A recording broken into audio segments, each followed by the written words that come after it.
Halo semuanya, bismillahirrahmanirrahim. Assalamualaikum warahmatullahi wabarakatuh. Melanjutkan pembahasan kita yang sebelumnya terkait dengan CSS, kali ini kita akan coba untuk membahas terkait dengan cara penggunaan CSS. Secara umum berdasarkan cara penggunaannya, CSS dibagi menjadi 3 bagian ya.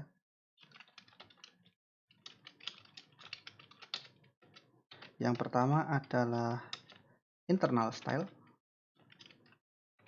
Kemudian yang kedua adalah inline style. Kemudian yang ketiga adalah external style. Nah, apa perbedaan dari ketiga jenis cara penggunaan CSS ini? Perbedaannya sebetulnya di sini adalah pada peletakan script CSS yang kita buat. Contoh yang sebelumnya sudah kita buat, ini tergolong sebagai internal style CSS. Kenapa bisa kita katakan sebagai internal style CSS? Tentunya karena kode CSS yang sudah kita tuliskan itu ditulis di dalam text style seperti ini. Jadi semua kode CSS yang kita tulis itu kita masukkan di dalam text style. Dan perlu kita ingat, kalau kita tulis di sini, artinya kode CSS ini hanya berlaku untuk satu page HTML saja. Dia hanya berlaku untuk satu halaman HTML saja, tidak bisa kita gunakan untuk yang lain-lain. Jadi semisal kita bikin banyak halaman HTML, kita ketika menggunakan internal style ini hanya akan berlaku di page HTML di mana dia didefinisikan seperti itu. Semisal teman-teman ingin membuat page baru lagi dengan internal style CSS, maka di setiap page tersebut perlu ada CSS lagi, perlu ada text style dan CSS-nya di dalamnya. Kenapa? Karena setiap style yang ada di masing-masing page itu akan independen terhadap page yang lain. Jadi CSS yang ada di dalam text style ini hanya akan berlaku untuk page di mana dia didefinisikan, tidak berlaku untuk page lain. Kalau saya ngomong page maksudnya adalah halaman. Jadi saya ngomong page HTML artinya halaman HTML. Satu file HTML seperti ini saya hitung sebagai satu page HTML. Kemudian lanjut yang kedua, tadi terkait dengan internal style CSS sudah, berarti selanjutnya adalah inline style. Oke, sebagai contoh saja mungkin saya akan bikin file HTML baru untuk inline style ini. Kita klik kanan di sini ya. Kemudian new file. Oke. Kemudian ini kita kopikan saja mungkin yang dari contoh sebelumnya kita copy, kemudian kita paste di sini. Nah, kemudian kita save terlebih dahulu. Ctrl S, oke, kita namakan di sini inline style. Namanya tidak harus inline style ya. Ini cuma contoh saja. HTML. Oke, seperti ini aja inline style. Nah, muncul file baru di sini. Kalau di internal style, CSS scriptnya ditaruh di tag style. Sementara kalau di inline style bedanya adalah property dan value, pasangan property dan value ini akan ditaruh langsung di tag HTML-nya. Contohnya seperti apa? Kita akan coba pindahkan yang tadinya mungkin internal style, kita akan jadikan sebagai inline style. Oke, mungkin langsung kita praktekkan terlebih dahulu ya. Jadi kita akan mencoba untuk mengubah yang tadinya internal style menjadi inline style. Nah, bagaimana caranya? Sebetulnya di sini kita hanya memerlukan, untuk inline style itu kita hanya memerlukan pasangan property dan value-nya saja. Dalam artian kita tidak memerlukan selektornya. Yang kita perlukan hanya ini saja. Oke, di sini kita akan mencoba untuk memindahkan properti-properti blok P yang ada di tag style ke inline style. Bagaimana caranya? Kita cukup copy saja ini. Copy isinya saja. Jadi kita klik kanan, copy, kemudian coba kita paste. P-nya di mana? Oke, ini adalah P. Oleh karena itu kita tambahkan atribut style, kemudian kita paste di dalamnya. Nah, seperti ini. Begitu juga yang ini. Style. Jadi perlu kita perhatikan di sini tidak perlu menggunakan yang namanya selektor. Kita hanya perlu pasangan properti dan value-nya saja.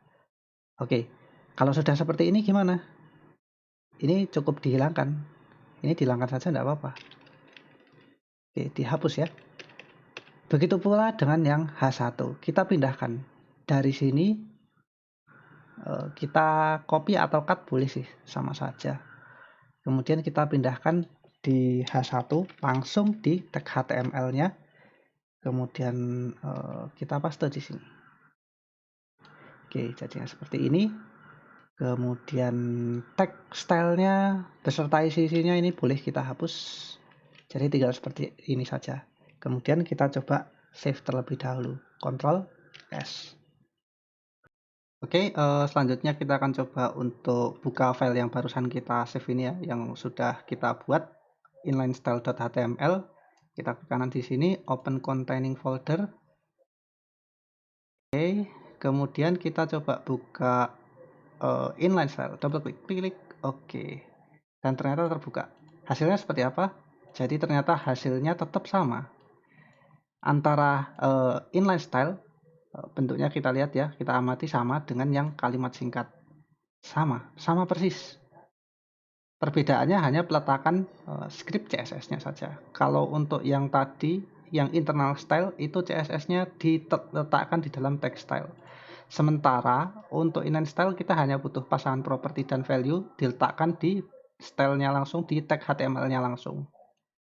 Nah, internal style sudah kita bahas, kemudian inline style juga sudah kita bahas. Selanjutnya yang ketiga adalah external style. Kita akan coba peragakan external style ya. Caranya kita buat file baru lagi, klik kanan di sini, new file, kemudian kita copy dari kalimat singkat, yang mana kalimat singkat ini tadi adalah contoh ini ya, contoh internal style. Oke, kita copy semuanya, kemudian kita paste di sini, Ctrl V, kita simpan, Ctrl S.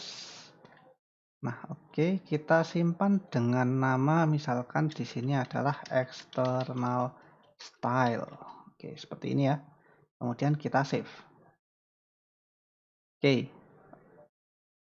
Untuk external style sendiri ini peletakan CSS-nya itu cukup berbeda dengan inline style maupun internal style.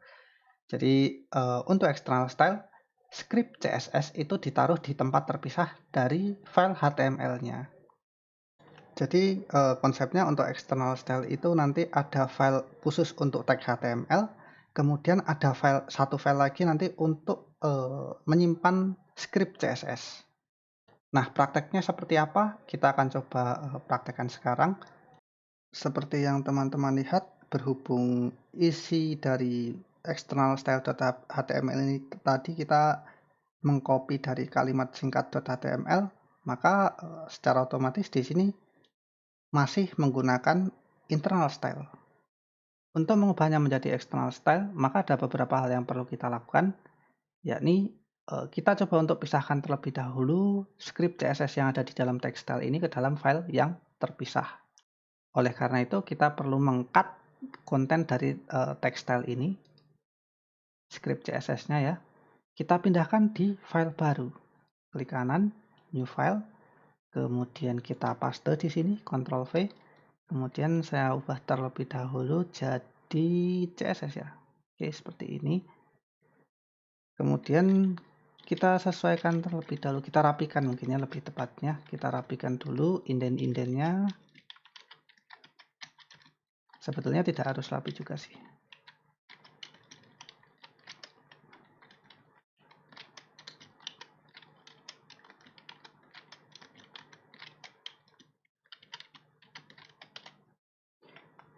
Oke, kita simpan file ini dengan suatu nama, entah apapun itu. Ctrl S ya, Ctrl S, oke. Kemudian kita simpan, mungkin namanya di sini adalah design.css nanti ya. Karena di sini save as type-nya CSS, maka nanti kalau kita lihat di luar nanti hasilnya design.css. Kemudian kita save. Oke, nah sekarang muncul file CSS di sini, design CSS. Kembali lagi ke external style.html. Oke. Nah, di sini masih ada text style yang sebetulnya tidak kita perlukan karena kita sudah meletakkan CSS script itu di file lain, yakni adalah di design.css. Oleh karena itu, text style ini tidak kita perlukan, kita hapus saja. Seperti ini. Kalau sudah mungkin kita save terlebih dahulu ya, Ctrl S. Kemudian kita akan coba buka file external style.html ini di web browser. Seperti biasa, klik kanan, open containing folder. Nah, kemudian kita double klik external style.html. Klik. Oke, yang terjadi apa? Ternyata masih berbeda gitu dengan yang ada yang di file-file sebelumnya. Di kalimat singkat seperti ini, di inline style.html seperti ini, tapi di external style sendiri malah justru seperti ini. Nah, kenapa demikian? Tentunya karena memang external style.html ini belum terhubung dengan design.css. Kita bisa buktikan ya di sini belum ada sesuatu yang menunjukkan hubungan antara external style.html dengan design.css. Nah, bagaimana cara untuk menghubungkannya?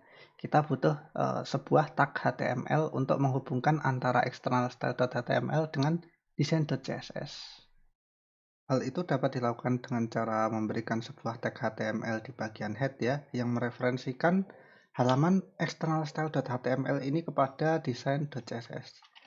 Cukup menggunakan tag link, kemudian propertinya atributnya rel, kemudian kita pakai style sheet, dan selanjutnya href. Oke, href ini apa sih? Jadi di mana lokasi si design.css itu kita letakkan di sini, design.css, begitu ya. Kita coba save terlebih dahulu, Ctrl S, kemudian kita refresh yang ada di sini. Nah, jadinya seperti ini. Berubah kan tampilannya kan? Semisal saya pindahkan design.css ini ke sebuah folder. Contoh, saya klik kanan di sini, kemudian saya buat sebuah folder baru, new folder.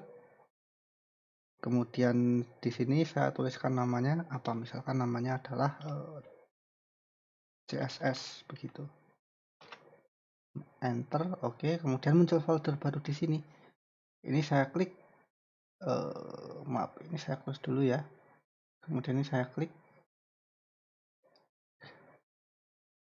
kemudian open containing folder.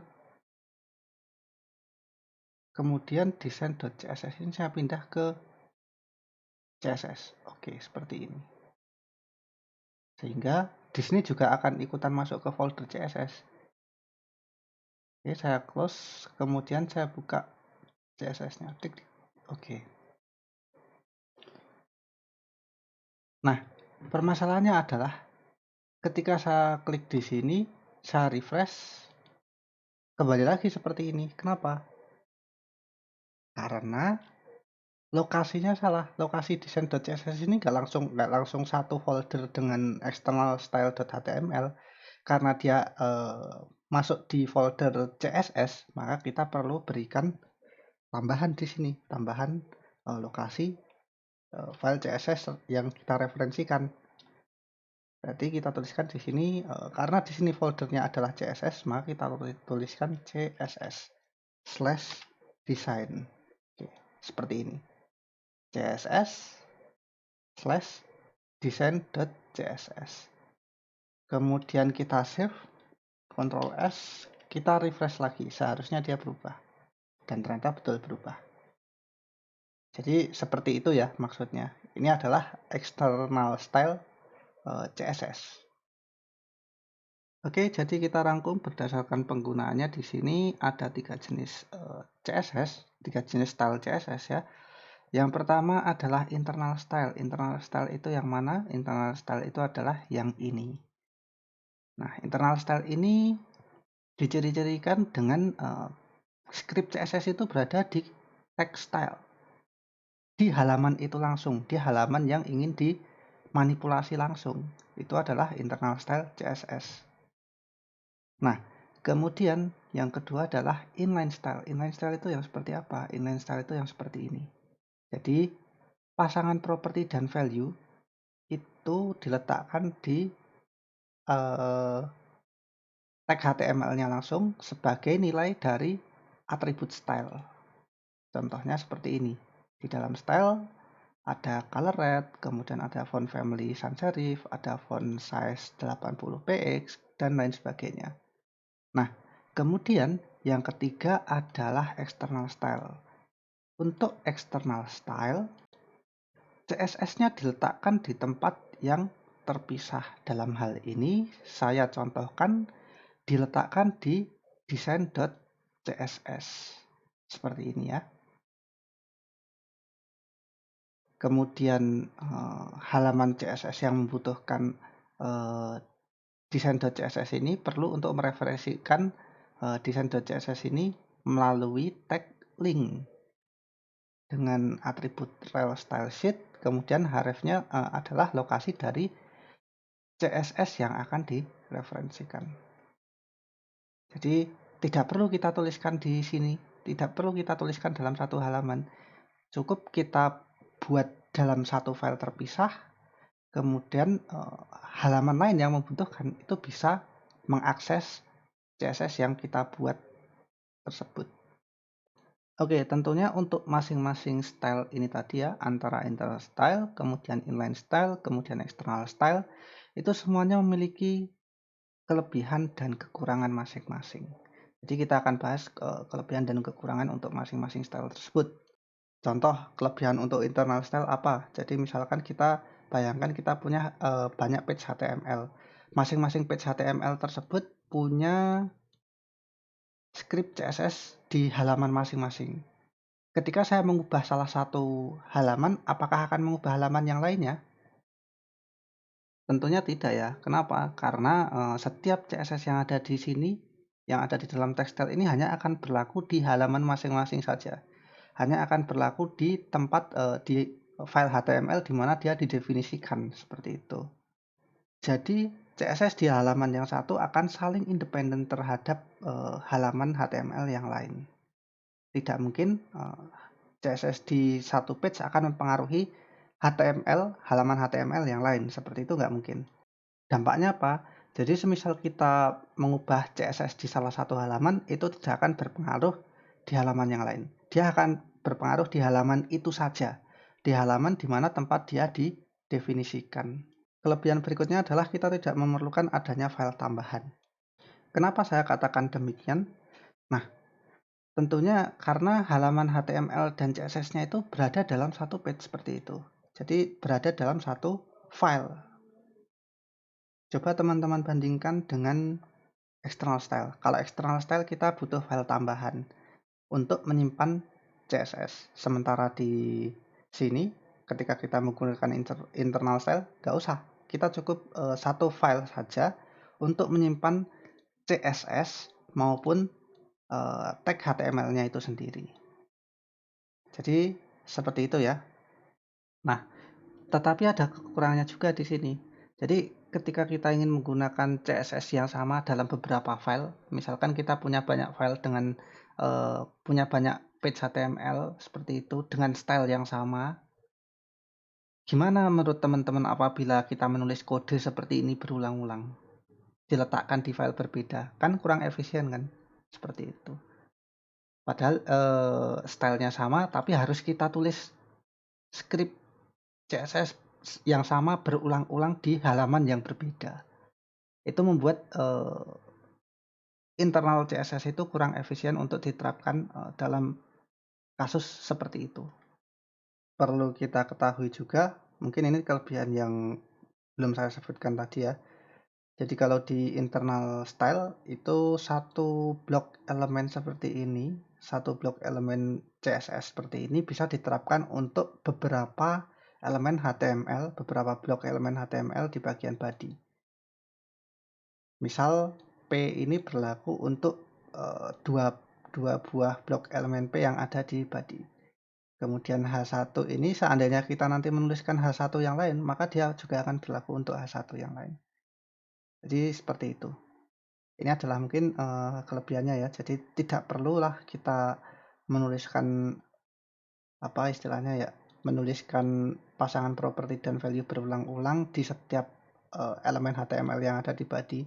Cukup kita tuliskan sekali di sini, bisa kita gunakan berkali-kali di sini. Oke, itu tadi kekurangan dan kelebihan terkait dengan internal style ya. Kemudian yang selanjutnya kita akan coba bahas untuk inline style. Contohnya untuk inline style sendiri ini juga ada kelebihan dan kekurangannya. Kelebihannya misalkan apa? Bayangkan teman-teman ingin mengubah salah satu elemen HTML saja seperti itu. Misalkan blok elemen P yang ada di sini saja tanpa mengubah blok elemen P yang lain. Nah, ini dapat dilakukan dengan mudah ketika kita menggunakan inline style. Kita cukup mengganti salah satu value di properti yang ada. Contohnya untuk P yang ini colornya saya ingin ubah jadi red seperti itu ya. Dia tidak akan mempengaruhi elemen P yang ada di sini. Jadi yang akan terpengaruh itu hanya elemen P yang ada di sini saja. Oke. Ini coba saya save dulu ya. Kemudian saya refresh di sini yang inlinestyle.html dan ternyata yang berubah hanya di sini saja. Jadi ini saking spesifiknya dia tidak akan mempengaruhi tag elemen HTML yang lain seperti itu.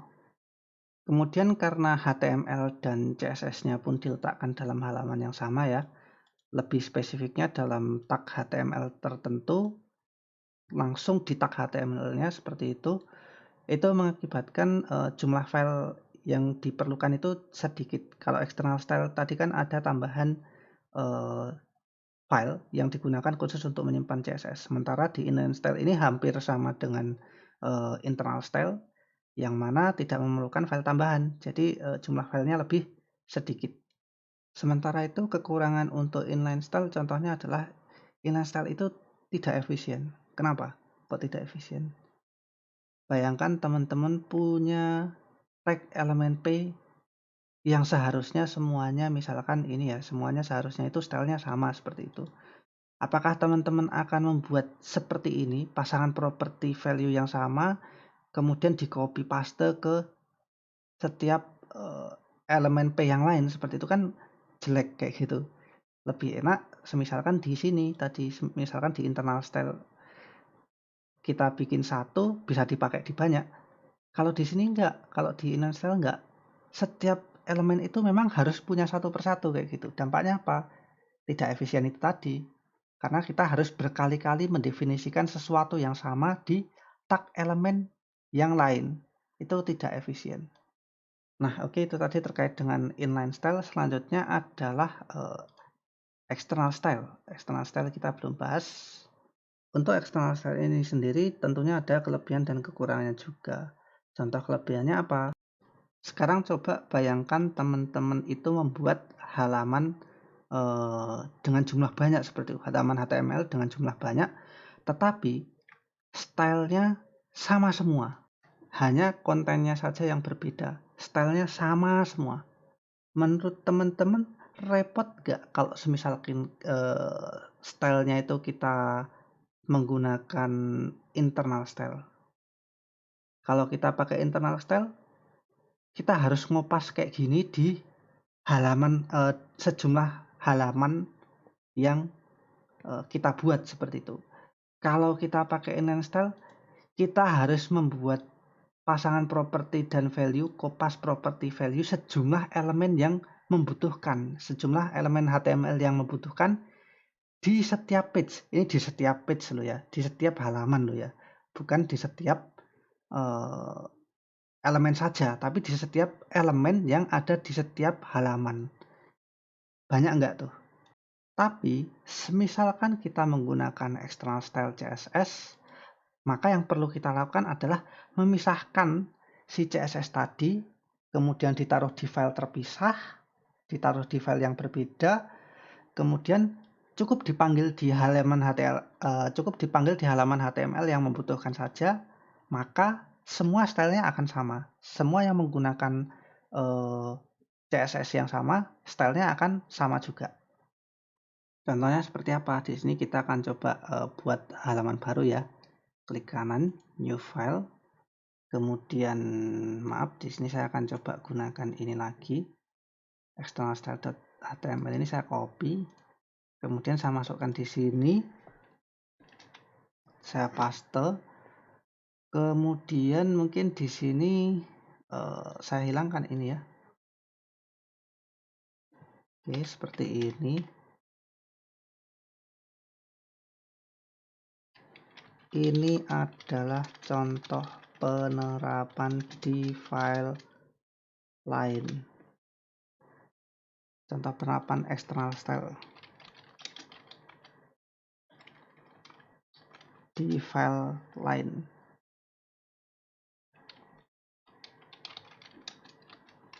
Nah, contoh seperti ini. Ini saya save, Ctrl S, kemudian saya berikan nama external style2.html. Kira-kira apa yang terjadi? Open containing folder ya, klik kanan open containing folder, kita tunggu dulu di mana ya. Oke, ini dia. Saya double klik, apa yang terjadi? Oh, ternyata muncul di layar sebelah. Oke, terjadinya adalah seperti ini. Kita lihat stylenya sama kan? Meskipun kontennya di sini berbeda. Mengapa? Karena kita pakai referensi yang sama. Kita pakai design.css yang sama. External style.html di sini pakai desain CSS yang ini. Begitu pula dengan external style 2 yang ada di sini. Ini juga pakai desain CSS yang ada di sini. Jadi itu adalah salah satu manfaat atau kelebihan dari external CSS. Selain itu, kode HTML yang kita bikin juga akan jadi rapi. Karena di sini isinya nanti cuma HTML aja, kemudian yang di sini cuma CSS saja seperti itu. Jadi kita tidak akan kecampur-campur kayak gitu. Kita tidak akan membuat script HTML dan script CSS itu kecampur-campur. Nah, kekurangannya apa? Jadi kalau untuk external style ini ada kekurangan, contohnya misalkan gini. Gimana semisal teman-teman salah nulis di href seperti itu. Hrefnya misalkan di sini harusnya css/design.css, tapi di sini teman-teman nulisnya cs/design.css. Nah, seperti ini. Kira-kira apa yang terjadi? Kalau saya save, kemudian saya refresh di sini. Saya refresh ya. Nah, gak nyambung kayak gitu. Kenapa? Karena alamat filenya aja salah kayak gitu. Bukan di cs/design.css, seharusnya adalah css/design.css, menyesuaikan ininya. Jadi perhatikan direktori filenya kalau kita ingin menggunakan external style CSS. Ini harus diperhatikan betul nih direktorinya. Oke teman-teman, jadi untuk kesimpulannya apa di sini? Kesimpulannya di sini adalah berdasarkan cara penggunaannya, CSS itu bisa dibagi menjadi 3 cara. Yang pertama, kita bisa menggunakan internal style. Kemudian yang kedua bisa menggunakan inline style. Kemudian yang terakhir, yang ketiga, kita bisa juga menggunakan external style. Masing-masing punya kelebihan dan kekurangannya. Demikian pembahasan pada video kali ini. Terima kasih atas perhatiannya. Wassalamualaikum warahmatullahi wabarakatuh.